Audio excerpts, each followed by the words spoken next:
A very good morning, dear students. Today I am here with part 4 of chapter 13, that is magnetic effects of electric current. So, dear students, what we will do in this session? Let me show you what we will do. We'll discuss a very important phenomena of physics, that is electromagnetic induction.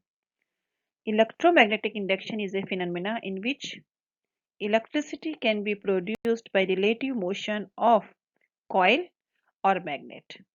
How can it be produced? How can it be measured? All these things we will discuss today in this session. So let me start.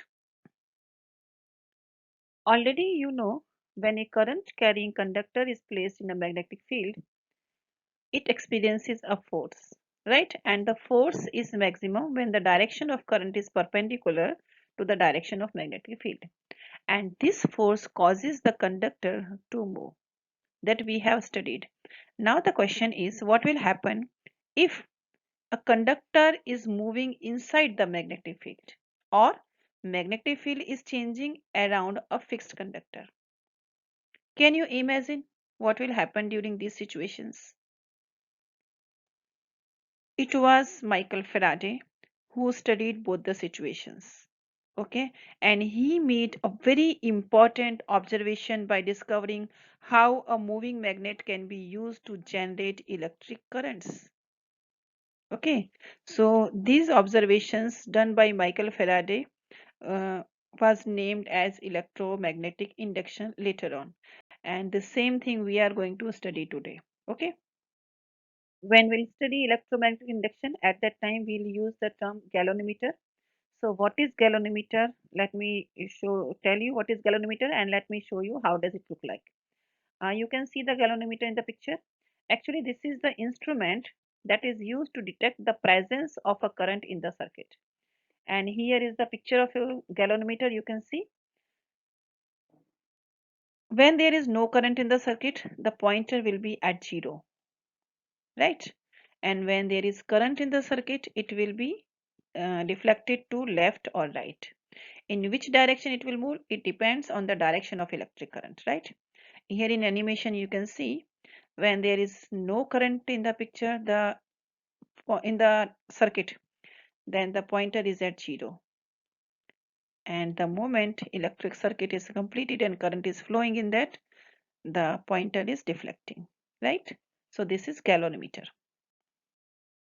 Now we come to the electromagnetic induction. Okay, here is the activity that will show or that will explain the process of electromagnetic induction. In this activity, you observe that here the coil number A and this is coil number B. Okay, as soon as the current in coil 1 reaches either a steady value or 0, the galvanometer in coil 2 shows no deflection. It means there is no current in coil 2. Let me repeat it. This is coil 1, this is coil 2. When there is no current in coil 1, there is no deflection in galvanometer that is attached to coil 2. And when there is current in coil 1, there is deflection in coil 2. What does it mean? See, by these observations, we conclude that a potential difference is induced in coil 2 whenever the electric current is flowing through the coil 1 or if it changes. See, you can see clearly there is no touching between coil A and B. They are separate from each other, but then also when current is flowing in coil A, a potential difference is induced in coil B also, and a current can be noticed. The presence of current can be detected with the help of galvanometer, right? And if the value of current is changing in coil A, at that time also the reading of galvanometer is changing in coil B, right? So coil 1, here we will call it primary coil, and coil 2 is secondary coil, right? As the current in the first coil is changing, the magnetic field associated with it also changes, right? So the magnetic fields lies around the secondary coil is also changing, and hence the change in the magnetic field lines associated with the secondary coil is the cause of induced electric current in it. This process, by which a changing magnetic field in a conductor induces a current in another conductor, is called electromagnetic induction.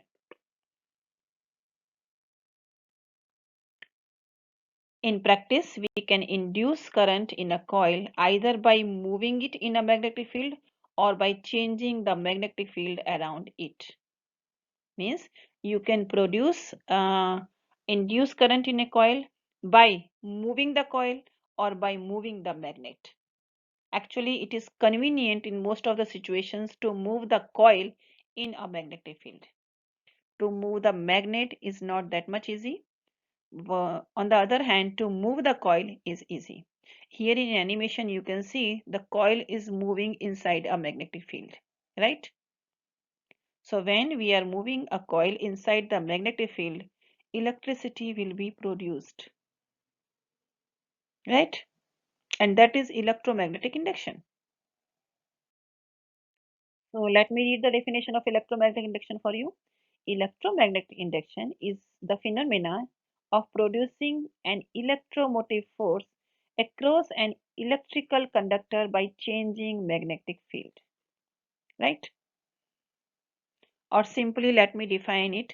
Relative motion of coil or magnet can produce electric current. This phenomena is known as electromagnetic induction. The presence of this induced current can be detected by galvanometer. Okay. The induced current is found to be the highest when the direction of motion of the coil is at right angle to the magnetic field. In this situation, we can use a simple rule to know the direction of the induced current. And that rule is called Fleming's right hand rule. So what is Fleming's right hand rule? Let me tell you. Let me state Fleming's right hand rule. Just stretch the thumb, forefinger and middle finger of your right hand so that they are perpendicular to each other. In picture you can see the right hand. See, this is thumb, forefinger and middle finger. They all are perpendicular to each other. So now if the forefinger indicates the direction of magnetic field and thumb shows the direction of motion of the conductor, then middle finger will show the direction of induced current. That is Fleming's right hand rule, and that is used to know uh, the direction of induced current. Okay, here is one question. Let me answer it for you. Explain different ways to induced current in a coil. See, uh, current can be induced in a coil when if the coil is moving rapidly between two poles of the magnet, or current can be induced in a coil if a magnet is moving, whether coil is moving or a magnet is moving, current can be induced, right? Sometimes students get confused between Fleming's left hand rule and Fleming's right hand rule. I have put both the rules over here in front of you. You can see and you can find out the difference. Actually, Fleming's left hand rule is used to find out the direction of the force acting on a conducting wire, and then on which direction it will move, that can be known by using Fleming's left hand rule, right? While Fleming's right hand rule is used to know the direction of induced current. Okay, so this much was there in this session. It was a very easy but very important phenomena, electromagnetic induction. And electromagnetic induction will be used to explain working of many electric gadgets. And it is a very, very important phenomena. It on this principle, many electric instrument will work. And electric generator is the electric gadget that works on this principle. Electric generator we will learn in another session of this chapter. Okay, so if you want, I can state electromagnetic induction in one line, and that will be easy to you to learn. Let me say it.